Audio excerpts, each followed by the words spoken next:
7h42, il y a 220 ans, le 21 septembre 1792, la monarchie laissait place officiellement en France à la République avec un R majuscule. L'abolition de la royauté était officiellement proclamée et la République ainsi consacrée, lancée sur ses vastes rails quelques jours plus tard comme une et indivisible. Ce mythe est un mythe, a structuré l'identité nationale et continue à le faire aujourd'hui, perpétuellement encore, en débat. La République est invoquée, convoquée à tour de bras pour trancher, juger à propos de la liberté religieuse, de la liberté de caricature, la liberté de la morale laïque, celle à venir ou non du mariage gay, du droit de vote des étrangers, etc., etc. Autour de ces trois mots, liberté, égalité, fraternité, qui régulièrement sont à nouveau aussi reconvoqués pour alimenter, trancher les débats, citoyenneté, intégration. Bref, la République, dans ses débats, dans tous ses états, quel est son rôle aujourd'hui en temps de crise ? Peut-elle toujours s'appuyer sur des institutions pérennes? Doit-elle les renouveler? Est-elle encore une valeur politique, fédératrice? Enfin voilà, autant de questions que nous allons vous poser. Ce matin, Madame Schnapper, Dominique. Bonjour Dominique Schnapper. Bonjour Marc Maché. Un jour vous m'avez dit, c'est quand même pas compliqué de se souvenir qu'il faut dire Schnapper et pas Schnapper. Du coup, je m'en suis souvenu. Vous pouvez le dire à l'antenne ou pas? Oui, c'est très frappant que quand j'ai adopté ce nom qui a été celui de mon époux, personne ne pensait à dire autre chose que Schnapper, c'est-à-dire à franciser le mot. Et depuis une vingtaine d'années, je ne sais pas si on germanise ou si on anglicise mon nom, mais j'y vois un signe secondaire, je précise. Il est hors de question de dire Schnapper. Un signe de soit de l'anglicisation, soit de la germanisation des noms étrangers. Or, il y a une grande tradition française qui est d'intégrer les étrangers et de franciser leur nom. Depuis qu'un jour vous m'avez expliqué cela, je sais qu'il faut que je dise Schnapper, Dominique Schnapper. Alors, vous êtes sociologue, politologue, ancien membre du Conseil constitutionnel de 2001 à 2010. On se souvient de votre beau, j'avais presque envie de dire roman, une sociologue au Conseil constitutionnel qui se lit comme un roman chez Gallimard, bien d'autres textes encore. Et donc, nous souhaitons effectivement savoir avec vous, au fond, qu'est-ce qui se passe aujourd'hui et au fond, voilà, comment la République fait-elle face et quels sont ses devoirs et quels droits a-t-on devant elle, notamment avec des questions très brûlantes comme celle du mariage homosexuel ou du droit de vote des étrangers et que sais-je encore. Première question, quand on évoque la République justement, comme on le fait ces derniers jours, quand on parle de la République, R majuscule, de quoi parle-t-on ? On parle de la tradition proprement française de l'établissement de la démocratie. La France a eu le sentiment qu'elle a inventé l'idée républicaine, ce qui historiquement n'est pas tout à fait vrai, parce que les grandes étapes l'ont précédée, puisque il y a eu l'Angleterre avant nous, il y a eu les États-Unis avant nous. Oui, l'Angleterre et les États-Unis avant nous, c'est pas rien quand même. Ce n'est pas rien, oui, c'est ça. Ce n'est pas rien, mais c'était un peu sous une autre forme historique. Et la France vit sur l'idée que c'est elle qui a inventé la République et la démocratie. Je ne sais pas si vous vous souvenez, au moment où on a célébré 1989, Madame Thatcher a très nettement, pour ne pas dire agressivement, rappelé que c'était tout de même pas la République française qui avait inventé la modernité politique. Et historiquement, elle n'avait pas entièrement tort, mais la République, la naissance de la République a pris en France un sens de mythe fondateur qui est au fondement de nos pratiques. La République est-elle synonyme toujours de démocratie? Parce qu'évidemment, on pense à Napoléon, je suis l'empereur de la République. Voilà, non, l'idée démocratique, l'idée républicaine, c'est de remettre la légitimité au peuple, mais ensuite, comme vous savez, dès qu'on en a affirmé le grand principe, on a établi des règles strictes pour limiter la pratique politique à un corps politique très restreint dans lequel on a écarté les femmes, les jeunes, les colonisés, les pauvres. Et il a fallu toute l'histoire du suffrage universel qui s'est augmenté jusqu'à 1974, ce qu'on oublie quelquefois, c'est en 1974 la dernière étape de l'extension du corps politique en France. Alors qu'est-ce qui menace la République? Est-ce que les débats actuels comme certains le disent, en opposition aux partisans, par exemple, du droit de vote pour les étrangers, du mariage homosexuel. Est-ce que la République est menacée par ces débats? Est-ce que la République est menacée notamment aujourd'hui dans l'affaire des caricatures, comme l'on dit, des manifestations que l'on craint, du blasphème, de la liberté d'expression, Dominique Schnapper? La République aujourd'hui repose sur un principe fondamental qui est le droit de respecter toutes les opinions, mais à l'intérieur d'un cadre législatif qui permet aux opinions particulières de s'exprimer et qui empêche que des opinions soient considérées comme mauvaises en tant que telles. Et donc, la République n'est pas remise en question par les critiques qui peuvent être faites sur certaines de ces pratiques. Et par la violence? Elle est remise en question par la violence, puisque la démocratie, ça consiste à résoudre par le dialogue et les débats, et non par la force, les conflits normaux qui existent dans toute société. Mais alors comment fait-elle quand elle est soumise à la violence et à la force, la République? Elle fait comme elle peut.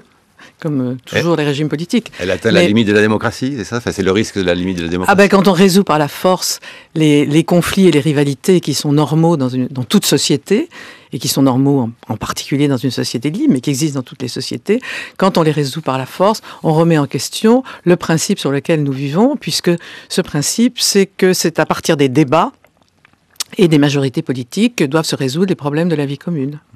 Alors quand on évoque la République, par exemple, on voit bien que dans la question des caricatures, on dit tout de même, par exemple Charlie Hebdo, il devrait être plus responsable et faire attention et ne pas mettre en danger la vie des citoyens français en agaçant des intégristes ou fondamentalistes et ainsi risquer peut-être de menacer la République. Est-ce qu'un journal doit faire attention à ce qu'il publie, à ce qu'il écrit, quel qu'il soit, pour ne pas éventuellement ébranler les piliers de la République?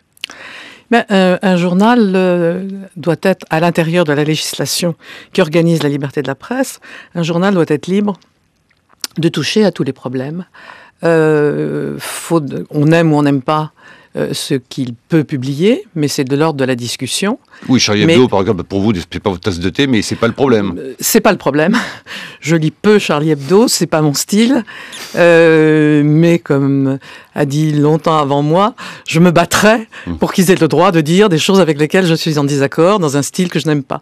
Parce que là, nous touchons à quelque chose de fondamental, qui est la liberté de penser, donc la liberté de critiquer, et c'est une valeur organisatrice de notre vie commune.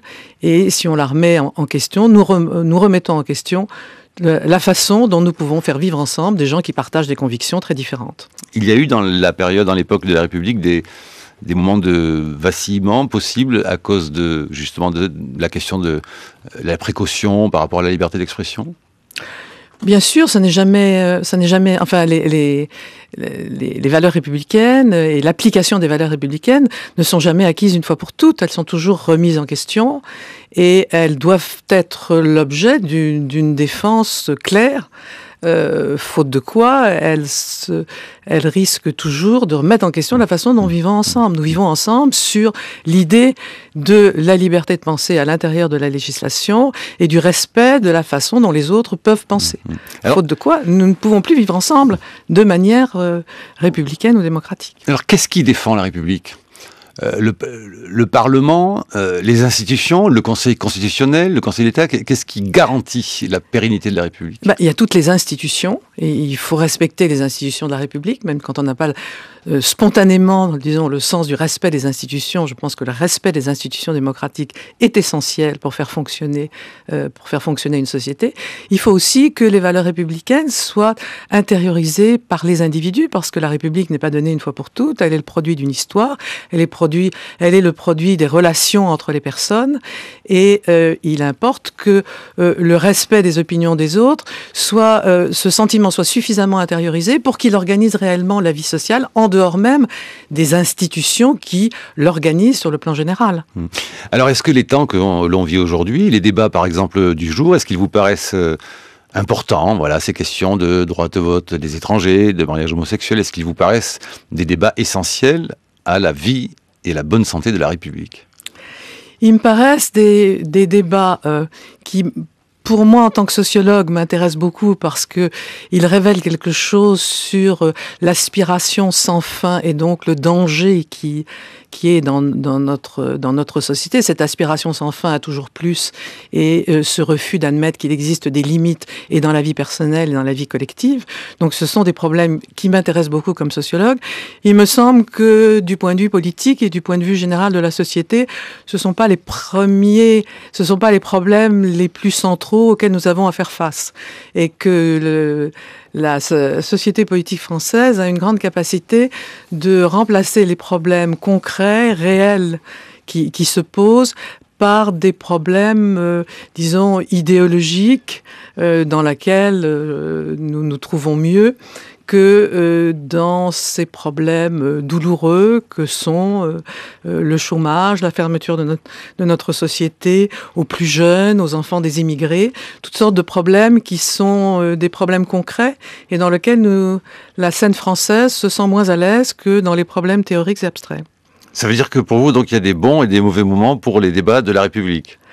Non, il y a des débats qui occupent la scène publique et qui sont souvent pas les débats les plus importants parce que ce sont des débats dans lesquels tout le monde peut avoir une opinion, alors que les débats sérieux sont des débats techniques qui n'excitent pas les foules et qui, d'une certaine façon, ont plus d'influence sur la manière dont nous vivons ensemble que ces débats théoriques dans lesquels nous nous complaisons. Parmi les mots qui forment le contour de notre société française, il y a nation, État et République. Qu'est-ce que la République complète sur les deux autres termes et est-ce que c'est celui qui est le plus essentiel? La République est dans l'histoire française la manière de désigner l'avènement de la démocratie. Le mot a pris cette valeur positive parce qu'elle s'est opposée à la monarchie et que la légitimité démocratique s'est faite en France à travers l'opposition à la monarchie. C'est une question historique. Dans d'autres pays, elle s'est faite en collaboration avec la monarchie. Regardez l'Angleterre, ça n'a pas empêché l'Angleterre de devenir un pays démocratique. Mais comme la France est devenue démocratique à travers son opposition à la tradition à la fois religieuse et monarchique, elle s'est appelée la République. Alors la République, c'est quoi? C'est une sorte de tradition qui est appelée constamment à se renouveler? Bien sûr, nous trouverions insupportable la République telle qu'elle est née, c'est-à-dire que la République est une histoire, elle se transforme, elle s'est démocratisée. Je ne vous rappellerai pas que le premier suffrage universel portait sur une partie de la population masculine d'un certain âge et avec un certain revenu. Donc elle était quand même en contradiction avec ce qu'elle voulait prôner. Liberté, égalité, fraternité. Les femmes en étaient exclues. Oui, mais ça nous apparaît contradictoire aujourd'hui. À l'époque, ça n'était pas contradictoire. J'ai souvent interrogé ma mère, qui n'a voté qu'en 1945, comme tout le monde, et je lui disais, mais enfin, en 1930, dans les années 30, ça te paraissait pas scandaleux de ne pas voter? Elle me dit, non, tu sais, ça allait de soi. Enfin, ça ne posait pas de problème. C'est rétrospectivement que nous trouvons à la fois surprenant et scandaleux les limites qui ont été apportées après la proclamation du suffrage universel, les limites concrètes qui ont été apportées au corps politique. Et donc, il y a une histoire continue de la République. Elle n'est pas née une fois pour toutes, sortie toute armée comme Artena. Donc il y a une histoire de la République et elle n'est pas donnée une fois pour toutes. Nous trouverions insupportables les formes passées de la République et probablement tout ça va se transformer. C'est une histoire, c'est pas une essence, elle se transforme et c'est naturel. D'ailleurs, elle est différente d'un pays à l'autre. La démocratie norvégienne, c'est pas la démocratie allemande qui n'est pas la démocratie française. Donc chaque tradition nationale a une forme particulière d'appliquer des principes qui sont communs à tous. c'est-à-dire l'idée de la liberté et de l'égalité de tous les citoyens, de leur possibilité de s'exprimer au niveau politique, le respect d'un certain nombre de valeurs. Bon, on peut trouver un socle commun, mais les formes concrètes de la démocratie contemporaine ne cessent de se transformer et sont différentes d'un pays à l'autre. Culture, 8h17. Nous retrouvons notre invité, Dominique Schnapper, sociologue, ancienne membre du Conseil constitutionnel, pour parler, entre autres, bonjour Brice Couturier. Bonjour Marc. De droit et de citoyenneté. Et bien sûr, nous sommes aussi en compagnie, comme chaque vendredi, de Daniel Salnave. En France, nous sommes citoyens depuis la Révolution de 1789. C'est elle qui nous a émancipés, nous faisant passer du statut de sujet du roi à celui d'individu, participant également à la souveraineté nationale. La Révolution, comme on sait, prétendait chercher ses modèles plutôt dans la Rome antique, quelquefois dans les cités grecques, que dans la Révolution américaine qui avait eu lieu peu de temps auparavant, une affaire de snobisme. Or, dans l'Empire, la citoyenneté romaine équivalait à un titre. Civis Romanus sum, lance saint Paul au tribun de la cohorte de Jérusalem qui prétend lui faire donner le fouet avant de l'interroger sur les désordres que provoquent ses prédications. Juif de Tarse, Saül, dit Paulus, avait en effet sur lui comme une sorte de passeport romain.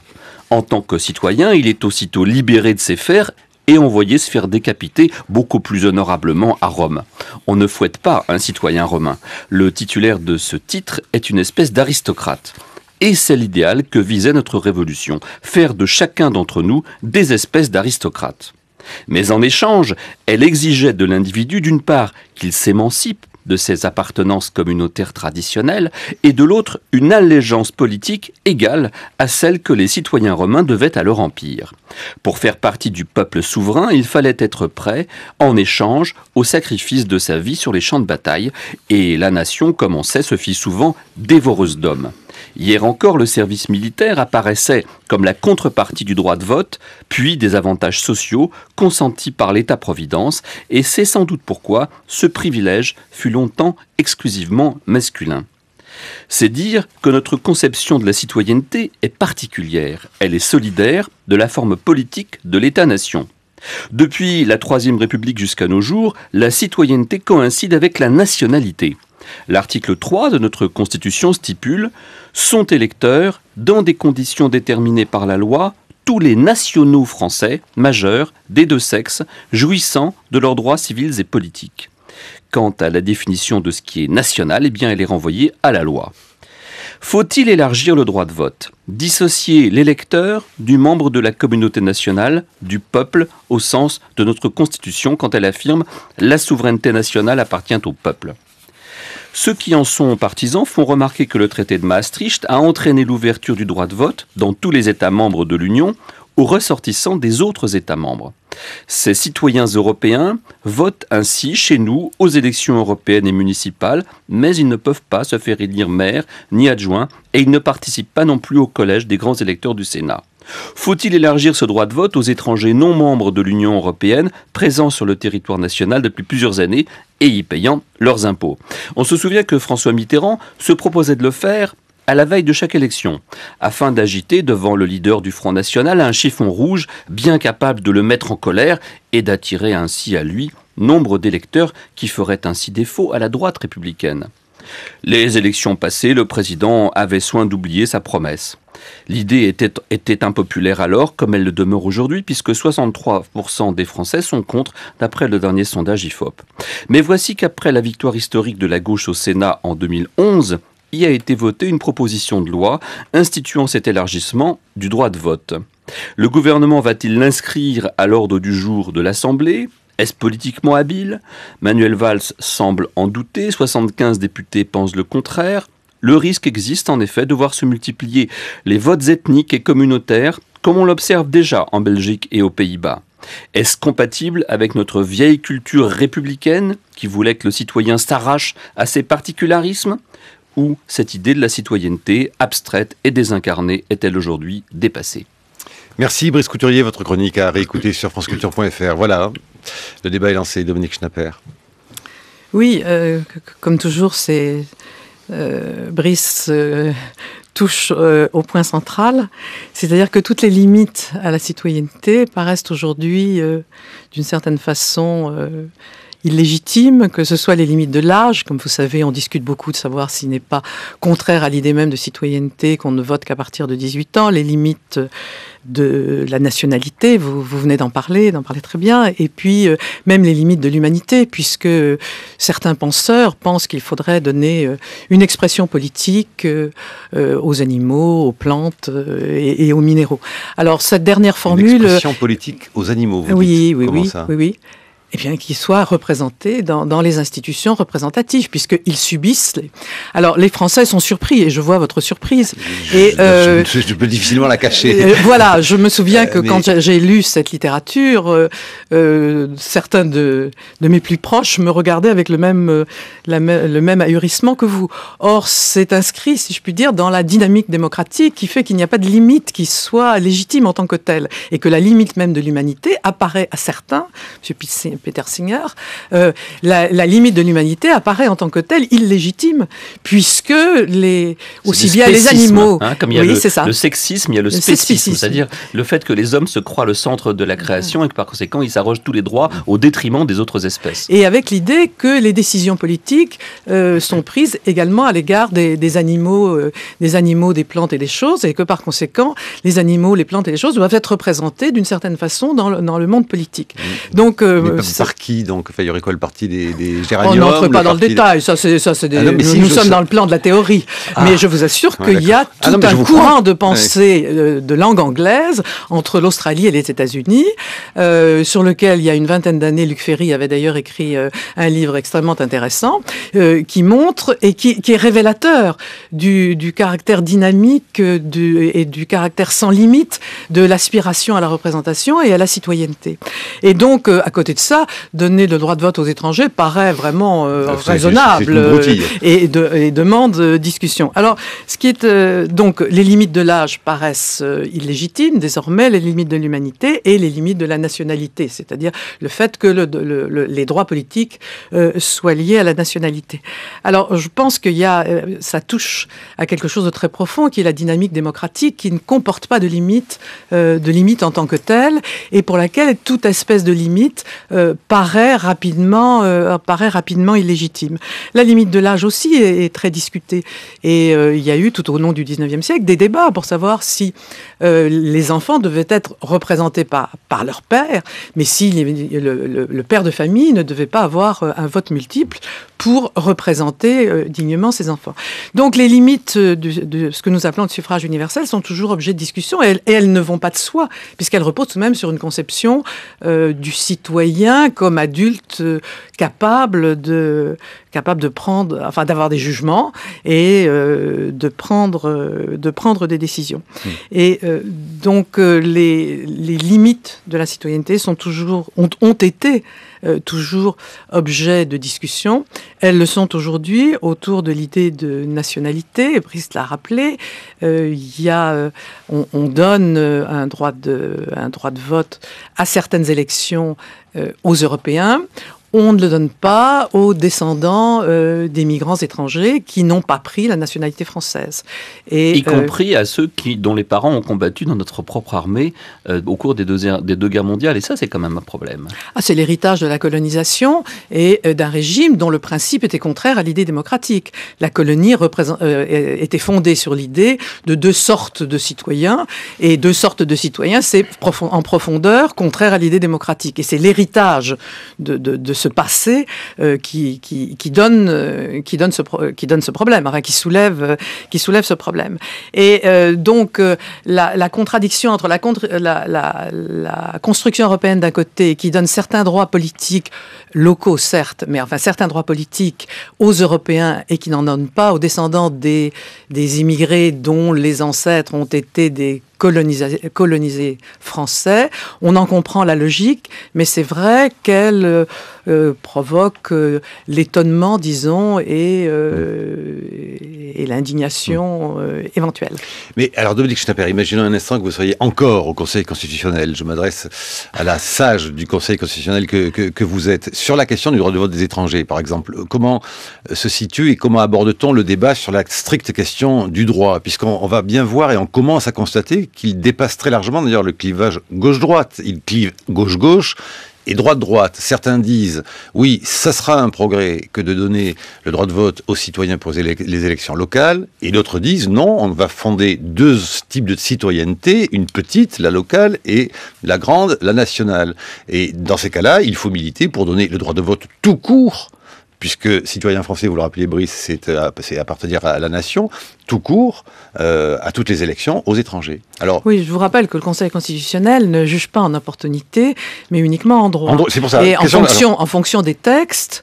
oui, mais ça peut évoluer. Vous disiez tout à l'heure, une tradition, ça évolue. Il faut une révision constitutionnelle, voilà. Mais ce n'est pas le Conseil constitutionnel. Une révision constitutionnelle est toujours possible. Les constitutions ne sont pas établies une fois pour toutes, parce que normalement, elles évoluent avec la société qu'elles organisent et qui réagit sur elles.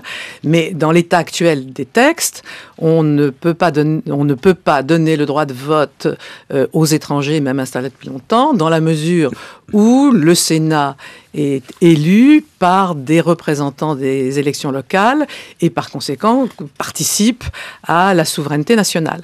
Alors le Conseil constitutionnel, quelles que soient les opinions personnelles des membres du Conseil, ne peut qu'appliquer le texte de la Constitution. C'est une décision politique, ça implique une révision constitutionnelle.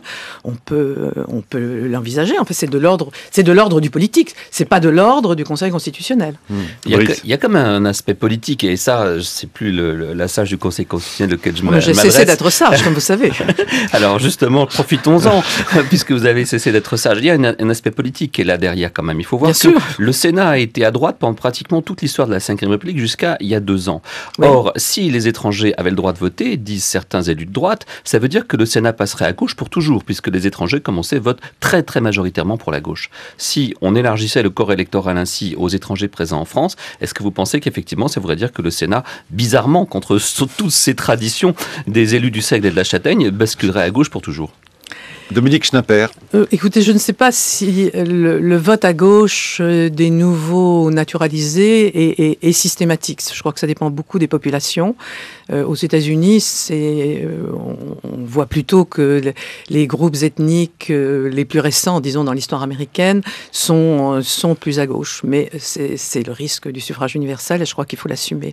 Ce qui est vrai, c'est que ça remet un petit peu en cause le lien qui est fort dans toutes les démocraties, mais qui est particulièrement fort en France, du lien entre nationalité et citoyenneté. C'est-à-dire que l'exercice de la citoyenneté est traditionnellement lié à la nationalité. C'est la Constitution qui le dit, je le rappelais tout à l'heure, sont électeurs tous les nationaux français majeurs, etc. Donc, oui, la Constitution national, le dit, mais ça correspond... Citoyenneté nationaux. Par-delà le texte, ça correspond à la conception que nous en avons, puisque la France est un des pays où le sentiment national, où l'histoire nationale est particulièrement forte, plus forte, par exemple, qu'en Allemagne ou qu'en Italie ou que dans d'autres pays. Donc, remettre en question ce lien représente une évolution plus fondamentale que dans beaucoup d'autres pays qui, historiquement, comme l'Allemagne, ont été souvent bavarois plutôt avant que d'être allemands, alors qu'en France, comme vous savez, il y a une histoire qui remonte à des siècles et qui tente à la confusion entre nationalité et citoyenneté. Cela dit, l'histoire ne détermine pas et ne doit pas déterminer les comportements contemporains. Mais c'est une remise en cause très fondamentale de la façon dont la politique française et l'histoire nationale française s'est constituée. Mais quand on dit justement la République une et indivisible, comment aujourd'hui, au XXIe siècle qui vient largement de commencer, cette notion tient-elle et reste-t-elle pérenne quand on voit que justement le communautarisme, par exemple, se définit aujourd'hui par une demande de sa reconnaissance au niveau d'un État, d'une République, et que l'on reconnaîtrait finalement que la République soit une et divisible? Oui, ça c'est un problème vous avez travaillé beaucoup là-dessus, hein, sur la France et l'intégration. Parce qu'évidemment, derrière, nous ne cachons pas derrière le petit doigt, il y a toutes les questions d'intégration. Je regardais sur un réseau social bien connu qui commence par T, qui se termine par R, qui disait non, les Français sont pour le droit de vote des étrangers, ils sont juste contre le fait que les Noirs et les Arabes votent. mais bon, oui, mais je crois que la tradition française lie très étroitement l'exercice de la citoyenneté à la nationalité. Et si les Noirs sont citoyens français, je crois que ça ne pose pas de problème. Hein, ça ne pose de problème, je crois, à personne. On voit bien le lien qui est fait, puisque tout est mélangé partout avec la question quand même de l'immigration. Oui, bien sûr. Mais enfin, comme vous savez, la France est un pays d'immigration depuis 2 siècles. Et qui s'ignore, dites-vous. Vous écrivez souvent cela. Hein, qui s'est ignoré longtemps. Qui s'est ignoré longtemps. Maintenant, on le sait, on en a assez dit, on en a parlé. Ouais. Mais pendant très longtemps, le premier article que j'avais écrit là-dessus, qui était au début des années 70, c'était, je l'avais appelé un pays d'immigration qui s'ignore, c'est-à-dire qui transforme en citoyen français et ne veut pas savoir d'où les citoyens français sont issus. Bon, c'est ça qui a créé la France, avec ses avantages et ses limites. C'est pas on n'a pas le temps de les analyser. Si, quand même. C'est très important parce que la France, ayant connu une baisse démographique qui a précédé d'un siècle celle de tous les autres pays européens, a eu une politique à la fois inconsciente et non formulée, mais très forte, de transformation des enfants d'immigrés en citoyens français, sans vouloir tenir compte des origines de ces différents citoyens. Et c'est vrai qu'en France, le débat autour du multiculturalisme, c'est-à-dire la reconnaissance de populations particulières et de droits particuliers qu'on pourrait éventuellement leur accorder, remet en question la tradition française beaucoup plus que dans d'autres histoires nationales. Et elle les remet en question en profondeur. Parce que l'histoire française, c'est depuis 2 siècles, depuis la Révolution, s'est faite autour de cette idée qu'on ne voulait pas tenir compte des origines et qu'on faisait de tous ces gens d'origines très diverses, que ce soit provinciales, religieuses ou étrangères, des citoyens françaises. Alors bien sûr, c'est une utopie, mais les sociétés vivent sur des utopies qui sont des utopies créatrices. C'est elles qui fondent la société politique, qui n'est pas une société naturelle, qui est une société créée par les hommes au nom d'un certain nombre de valeurs. Et il y avait celle-ci, c'est qu'une fois citoyens français, on ne voulait plus savoir ce qu'ils avaient été avant ou ce qu'ils étaient par ailleurs. C'était l'affaire du privé. On a créé la France sur ce mythe, puisque bien entendu la réalité des choses n'est pas ainsi. Et ce qu'on appelle le multiculturalisme, c'est-à-dire l'idée de reprendre dans l'espace public, de reconnaître dans l'espace public des particularités, remet en France l'histoire nationale de façon beaucoup plus fondamentale que dans d'autres pays qui se sont fondés sur l'idée même de diversité culturelle et religieuse. Les États-Unis, alors, les États-Unis, par exemple, oui, qui se sont fondés sur la citoyenneté américaine et la reconnaissance dans l'espace public des éventuellement mythologiques d'ailleurs, des origines diverses et des formes de religion diverses. Il y a toutes sortes de religions aux États-Unis. Il y a un credo religieux commun à tous, mais qui s'exprime à travers des expressions religieuses extrêmement différentes, mais qui sont unies par une citoyenneté commune qui a toujours été dans l'histoire une citoyenneté extrêmement forte. Brice et Daniel Salin. Brice. Oui, il y a une particularité française qui nous empêche de penser d'ailleurs souvent l'histoire des autres, c'est que chez nous, l'État, la nation et le peuple coïncident absolument. Il faut voir que chez les autres, c'est très différent. Allez voir ce qui se passe en Afrique. Au moins un titre de principe organisateur, sinon de réalité. Oui, enfin, en tout cas, c'est l'idéal républicain. Voilà. L'idéal républicain, c'est cette confusion. À titre de fable, quoi, de mythe. Enfin, de mythes. Toutes les sociétés humaines vivent par leurs mythes autant que par les réalités. Oui, parce que qui décide où est le peuple, où s'arrête la nation. Voilà. Mais quand on voit problème concret. Quand on voit comment sont formés les autres États représentés à l'ONU, on voit que c'est très rare cette coïncidence entre les trois phénomènes.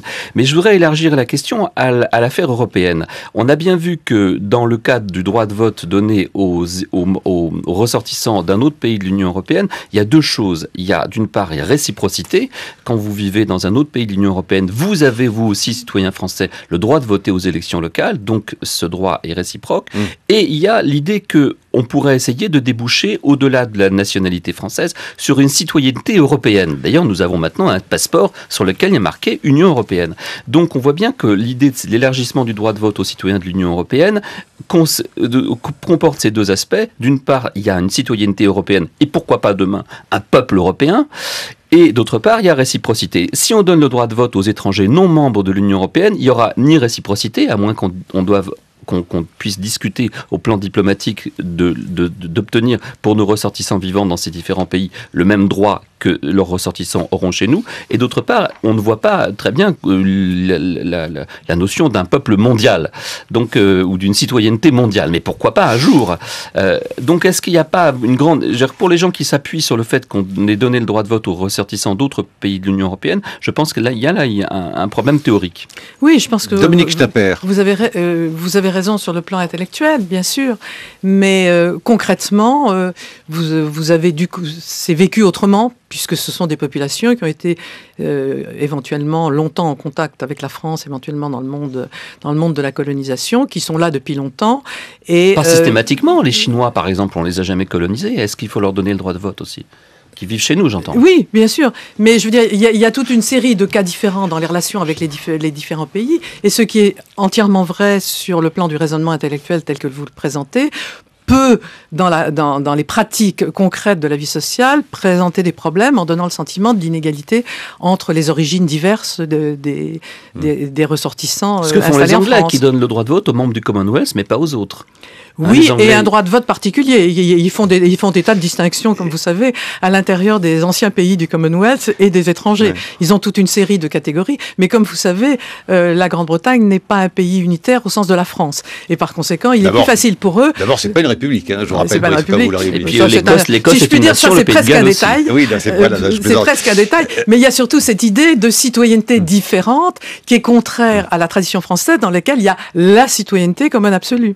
Les Belges ont donné le droit de vote aux étrangers aux élections locales. Les Néerlandais. Les Néerlandais, les d'autres pays. Daniel Salnave. Oui, il y a une formule que vous avez eue tout à l'heure, et si je ne la reprenais pas, je crois que nos auditeurs auraient envie pourtant de vous entendre. Et vous avez parlé de la notion de limite légitime. Et c'est une question extrêmement intéressante. Y a-t-il des limites légitimes à l'exercice de la liberté ? J'entends légitime en droit ou légitime moralement. Je veux dire par là, est-ce que la République et la démocratie... Je suis très attaché à ce qu'est le premier amendement américain, ou est-ce qu'est chez nous la liberté d'expression. C'est 100%, bien sûr. Y a-t-il pas une dialectique de la liberté et de la responsabilité ? Est-ce que c'est pas ça, la notion de limite légitime ? Est-ce que c'est pas là qu'on la fonderait ? Dominique Schnapper.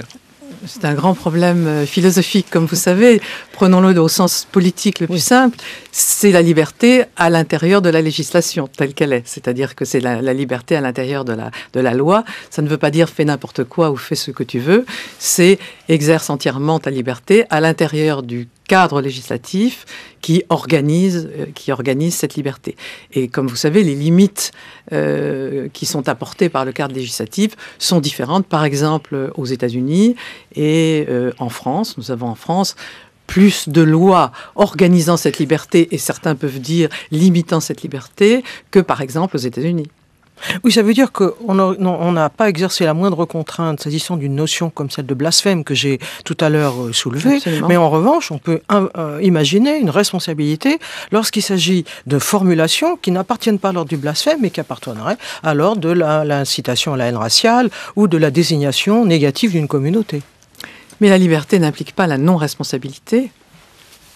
Dominique Schnapper, je voudrais vous faire écouter quelque chose, parce que la petite équipe des matins qui est malicieuse a voulu chercher, et surtout une jeune équipe, c'est une équipe de jeunes, a voulu regarder un peu comment illustrer l'émission d'aujourd'hui. Et puis, au fond, Christophe Payet et Tanguy Bloom, insolents, ont pris...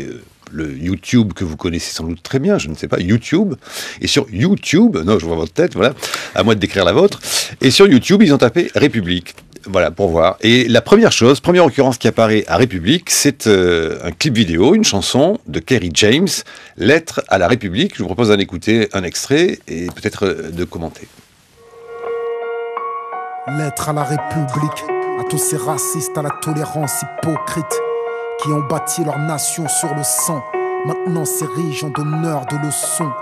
Pilleurs de richesses, tueurs d'Africains, colonisateurs, tortionnaires d'Algériens. Ce passé colonial, c'est le vôtre. C'est vous qui avez choisi de lier votre histoire à la nôtre. Et maintenant vous devez assumer, l'odeur du sang vous poursuit même si vous vous parfumez. Nous les Arabes et les Noirs, on n'est pas là par hasard. Tout arrivé à son départ. Vous avez souhaité l'immigration, grâce à elle vous vous êtes gavé jusqu'à l'indigestion. Je crois que la France n'a jamais fait la charité. Les immigrés ce n'est que la main d'œuvre bon marché. Gardez pour vous votre illusion républicaine de la douce France bafouée par l'immigration africaine. Demandez aux tirailleurs sénégalais et aux harkis qui a profité de qui. La République n'est innocente que dans vos songes, et vous n'avez les mains blanches que dans vos mensonges. Nous les Arabes et les Noirs, on n'est pas là par hasard. Tout arrivé à son départ.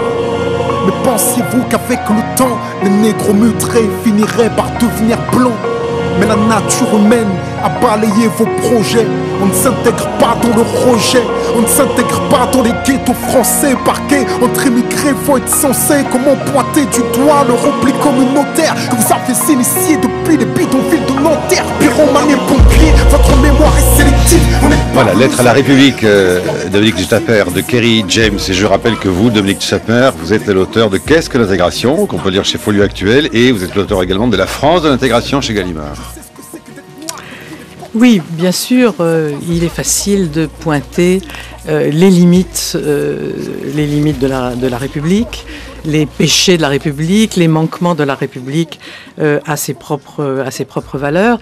Elle organise, elle entretient un certain nombre de valeurs, et dans les pratiques politiques, il lui arrive souvent de les trahir. Et je pense que le projet colonial était en tant que tel fondamentalement contraire avec l'idée démocratique, mais je ferai remarquer tout de même que dans l'histoire humaine, l'empire colonial a été très court, il a duré quelques décennies, et je crois qu'il a éclaté pour une raison fondamentale, c'est qu'effectivement, il était dans son projet même contradictoire avec l'idée démocratique, puisqu'il instaurait une société avec deux types de statuts, et que deux types de statuts, c'est en profondeur contraire à l'idée démocratique. Et je crois que nous, rétrospectivement, nous pouvons être étonnés que justement le projet colonial n'ait pas suscité plus